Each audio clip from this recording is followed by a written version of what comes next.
Hello student, Jai Swaminarayan. Today we continue with the fundamentals of remote sensing, lecture number 9. Our today's topic is digital image processing. Okay. What do you understand by digital image processing? The humans are expert in visual interpretation but weak in spectral interpretation that means what, जो अलग अलग raise है okay वो नहीं देख पाते हैं okay, that is called spectral interpretation. But the computers are experts in spectral interpretation. Okay, interpretation that means कोई ऑब्जेक्ट है तो उसको परखना, दैट मीन्स ये ऑब्जेक्ट क्या है, that is called interpretation. Okay, तो स्पेक्ट्रल इंटरप्रिटेशन वो नहीं कंप्यूटर कर पाता है, but zero in visual interpretation ability. Okay, visual interpretation that means जो भी देखता है वो विजुअलाइज कर पाता है, that is called visual interpretation. Okay, hence for spectral interpretation ability of the computers is used which is known as digital interpretation. Visual interpretation technique is time consuming process and spectral reflectance property is not used in identifying the object. That means visual interpretation technique जो भी है वो बहुत time consume करती है. Okay, time consuming process है and spectral reflectance उसमें नहीं लिया जाता, that means spectral reflectance property उसमें कंसिडर नहीं की जाती. ओके, वो प्रॉपर्टी यूज नहीं की जाती for identifying the objects. In visual interpretation, human eye and brain are applied having limitation in interpreting the spectral values. Okay, that means in visual interpretation, human eye and brain are applied having limitation in interpreting the spectral values. हमने देखा कि आगे light rays है. Okay, जो भी 7 रंग है वही हम देख सकते हैं, बराबर. तो उसके अलावा हम भी कोई भी रेज हम देख नहीं पाते, दैट मीन्स एक्सरे है, गामा रेज है, ओके, देन माइक्रोवेव्स है, वो कुछ हम वो सारे वेव्स है, वो लाइट वेव्स के अलावा हम कोई वेव्स देख नहीं पाते हैं. 7 कलर ही हम देख पाते हैं. For classifying the objects on the basis of spectral patterns, computers are used, which is known as a digital interpretation. That means object को क्लासीफाई स्पेक्ट्रल पैटर्न के हिसाब से ऑब्जेक्ट को क्लासीफाई करना, that is called digital interpretation. Digital image processing means manipulating the digital number of pixels for better viewing of object or image or scene.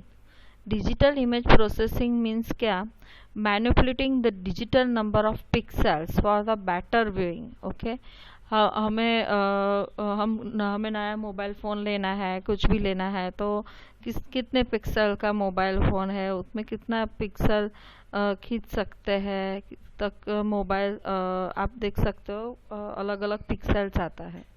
Okay, तो ज़्यादा pixel होता है तो उसके हिसाब के इमेज भी ज़्यादा होगा, for better weighing of image.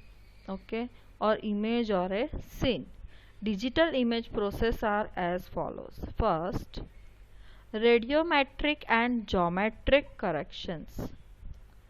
So radiometric or geometric correction, that means what? Satellite images usually have some distortion. Distortion का मतलब क्या है कि जो भी इमेज आनी चाहिए वो आती नहीं है, उसकी साइज में, शेप में थोड़ा डिफरेंस आता है, that is called image distortion. Okay, or some distortion or error due to the platform effect. That means for example आपने कैमरा में से सभी और कोई सैटेलाइट पे फॉर एग्जांपल सैटेलाइट पे सेंसर्स ऐसे लगाए हैं तो उसकी वजह से भी एरर आ सकता है। Then sensors effect, sensor which type of sensors are use, उसके भी इफेक्ट आती है। Then atmospheric effect, that means atmosphere जो भी है वो कैसा है, उसकी वजह से भी क्या होता है, करेक्शन आता है। Then scene effects, okay. Then these distortions are reduced using the computers to get the accurate geometric representation of the Earth's surface features. This These distortions are reduced using the computers to get the accurate geometric representation of the Earth's surface features. Okay. तो digital image processing से हम क्या कर सकते हैं, जो भी distortion हुआ है, जो भी एरर हुए है, वो ठीक कर सकते हैं। दैट मीन्स जो भी करेक्शंस है, okay, for example geometric representation है ऑफ द अर्थ सरफेस जो भी है, उसको ठीक तक कर सकते हैं, करेक्ट कर सकते हैं। This is known as image restoration, image enhancement. Okay, brightness value, that is DN values, are manipulated appropriately to improve the clarity for the better identification of the object. brightness value जो भी है वो improve कर सकते हैं image enhancement में से। Okay, computer software systematically process the digital data values जो भी है बाय सिस्टमेटिकली, वो क्या करता है, जो भी कंप्यूटर सॉफ्टवेयर है वो सिस्टमेटिकली प्रोसेस डिजिटल डेटा है by systematic contrasting techniques known as image enhancement techniques, linear, square root or geometric. For example, in a image, DN value of different object varies from 18 to 165, then it is assigned 255, and intermediate DN values of pixels are adjusted by computer software using linear, square root or geometric expressions, and total contrast of the image improves by the enhancement. Enhancement का मतलब क्या है कि जो भी contrast value है, जो भी ब्राइटनेस वैल्यूज है, वो हम क्या कर सकते हैं, उसको इम्प्रूव कर सकते हैं। फॉर एग्जांपल अभी की बात करें कि वीडियोस हम जब भी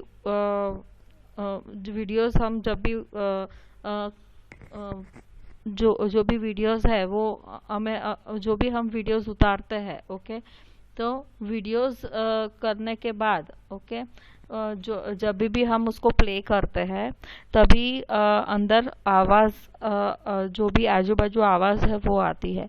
तो वो क्लियर करने के लिए, जो भी सराउंडिंग नॉइज़ है वो क्लियर करने के लिए सॉफ्टवेयर आता है। तो इसी तरह इसमें भी ब्राइटनेस वैल्यूज जो भी है तो उसको ठीक करने के लिए, अप्रोप्रिएट करने के लिए सॉफ्टवेयर आता है। उसकी वजह से जो डिजिटल नंबर और डिजिटल डेटा वैल्यूज है, वो डिजिटल नंबर वैल्यूज है वो इम्प्रूव होता है, और उसकी वजह से क्या है, जो भी इमेज का कॉन्ट्रास्ट है और जो भी उसका डिजिटल नंबर है वो बढ़ा देता है, जिसकी वजह से जो पहले इमेज क्लियर नहीं दिखती थी ब्राइटनेस की वजह से, तो वो बढ़ जाती है। That is called image enhancement. Next, band combination.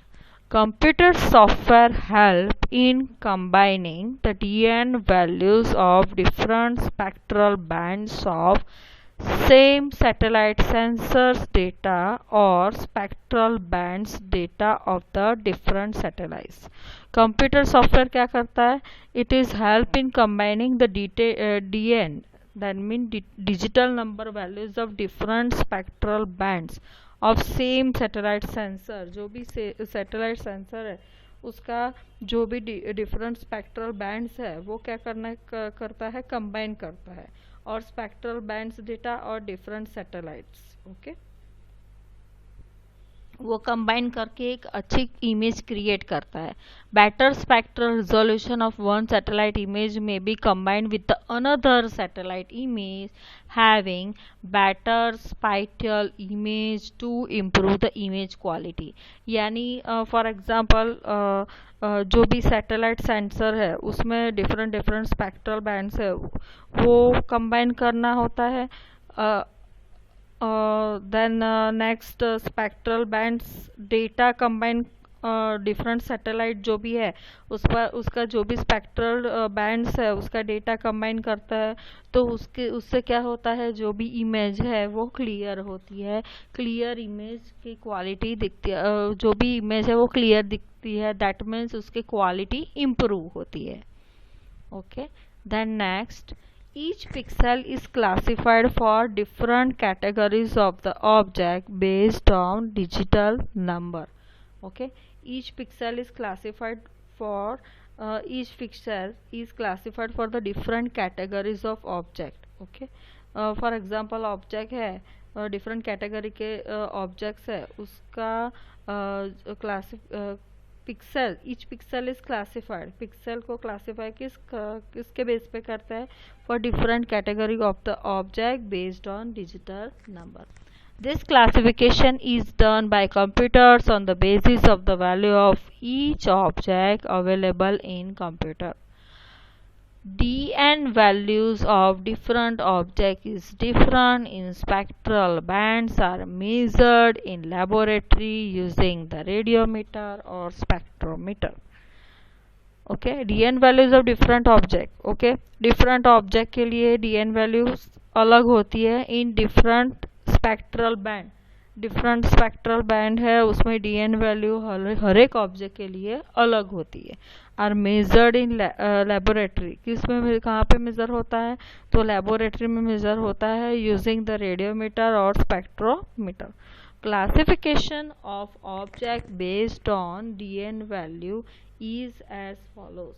Okay, supervised classification. The classification of the object is verified by field work by selecting the training areas. Okay, classification of objects कैसे करते हैं, by doing the field work by selecting the training area. जो भी area है उसको उस पर field work करके उसको क्लासीफाई करता है, that is called supervise classification. The objects in the training areas are physically checked by going to training areas on the ground. किससे ये सुपरवाइज क्लासिफिकेशन करता है, तो जो भी ऑब्जेक्ट है ओके फिजिकली वहाँ पे जाके चेक करता है कि वहाँ पे जाके चेक करता है कि वो जो भी ऑब्जेक्ट है वो फिजिकली अवेलेबल है कि नहीं, that is called supervised classification. Then next, geographical positioning system is used to locate the training areas. GPS का यूज होता है to locate the training areas. Then the information collected from the training area are used for the pixel classification. The information collected from the training area का जो भी information है वो collect करके हम क्या करते हैं, पिक्सल का क्लासिफिकेशन कर सकते हैं. This process is known as a ground truth verification. Then next, unsupervised classification. That means what? Ground truth is not carried out. Then the classification is done only on basis of experiment dn value measured using the radiometer or spectrometer. DN values find out करके सब classification होता है, that is called unsupervised classification. उस पर field पे जाके physically उसको check करना नहीं होता है कि भाई ये ऑब्जेक्ट अवेलेबल है कि नहीं है. Okay, ground truth and GPS. Ground truth is referencing spectral reflectance from various earth features. तो कैसे करता है ground truth and GPS, that means ground truth क्या है, it is referencing spectral reflectance from the various earth features है, तो जो भी अर्थ पे जो भी ऑब्जेक्ट्स है उस पे से कौन कौन से ऑब्जेक्ट्स पे से कितना रिफ्लेक्शन आ रहा है, that is called reflectance. With sensors for the calibration. कैसे होता है ground, with sensors for the calibration. For the calibration sensors, different objects are tested in laboratory. Okay. For calibration sensors, different objects are tested in the laboratory for the spectral reflectance using the radiometers and spectrometers. These spectral reflectance values are also used to interpret the images, this जो भी reflectance आ रहा है, this spectral reflectance values जो भी आता है उसके हिसाब से हम इमेज को इंटरप्रेट कर सकते हैं। उसमें जो भी ऑब्जेक्ट्स है, ये किसकी इमेज है, वो इंटरप्रेट कर सकता है। That is called with sensors for the calibration, then with images for the interpretation. For image interpretation, earth surface features selected as training area are observed by visiting the place and observing the object with image for the interpretation. That means जहाँ पे भी हमें सर्वे करना है, जो भी करना है, ओके कोई भी सर्वे करना है तो वहाँ पे जाके हम क्या करेंगे, वो प्लेस की विजिट करेंगे और ऑब्जेक्ट को ऑब्जर्व करेंगे। GPS is used to track and locate the actual objects of training areas on the ground. GPS is used to track and locate the actual objects. GPS क्या करता है, to track and locate the actual objects of the training areas of the ground. Ground पे कौन कौन से areas है, okay कौन कौन से ऑब्जेक्ट्स है, वो जीपीएस के द्वारा पता चलता है। On ground satellite data are confirmed either with photography और using photogrammetry training area from the aircraft और actual observation on the ground. That means ये ground satellite data are confirm, ground satellite data है जो भी, वो कैसे confirm होते हैं, तो फोटोग्रामेट्री का यूज़ करके। फोटोग्रामेट्री क्या है, तो एयरक्राफ्ट में से कोई भी एरिया है तो उसका फोटोग्राफ खींच के वो एक्चुअल में सैटेलाइट से जो डेटा हमने लिया है वो, और जो भी हमने फोटोग्रामेट्री द्वारा जो भी एरिया लिया है वो दोनों कंबाइन करके वो ये एरिया वही है कि नहीं है, दैट इज वो हम कंफर्म करते हैं फ्रॉम द एयरक्राफ्ट और actual observation on the ground. Ground observation is essential part of image interpretation. It helps in correlating the actual Earth surface features with each pixel on the image. Ground truth validation is not required for the large features like lake reservoirs, etc. But the ground truth verification is very much useful to differentiate 9 categories of the vegetation or several categories of the soils. Okay.